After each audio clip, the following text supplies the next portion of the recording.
আসসালামু আলাইকুম ভিউয়ার্স, দেশে দেশের বাইরে থেকে যারা আমার ভিডিও দেখছেন অবশ্যই ভালো লাগলে লাইক শেয়ার কমেন্ট করবেন।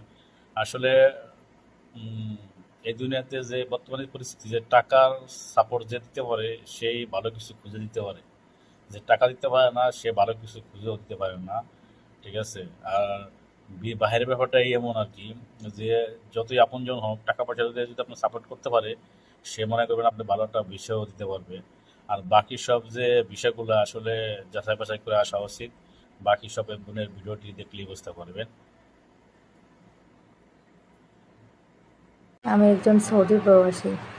আমি 1 বছর আগে সৌদি আরবে আসছি কোম্পানির ভিসায়, হসপিটালের ক্লিনারের কাজে। তো আসার পরে 5 মাস পরে আমাদের কোম্পানি আমাদের কাজ দিছিল, ডিউটিও করছি, কিন্তু স্যালারি দেয় না।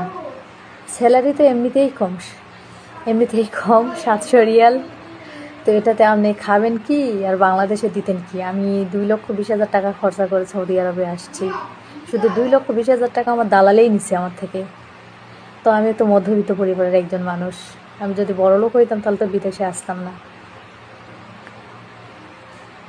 তো যাই হোক, কোম্পানিতে স্যালারি না দেওয়ার কারণে আর 5 মাস 6 মাস 7 মাস হয়ে যায়, কোনো আকামা দেয় না। জানি না এটা কি কোম্পানি। হয়তো ভাগ্য আমাদের খারাপ ছিল, নসিব খারাপ, এই জন্য আসছি। তো একটা আপুর দ্বারাই একটা বাসা বাড়িতে কাজ নিছি, বাসা বাড়িতে কাজ করতেছি। ভাগ্য খারাপ হলে যা হয়, এখানেও স্যালারি আমার কম দেয়, স্যালারি দেয় না। তো যেখানে যাই সেখানেই কষ্টের জীবন না, সেখানে আমার কষ্ট আমার সাথেই যায়। তা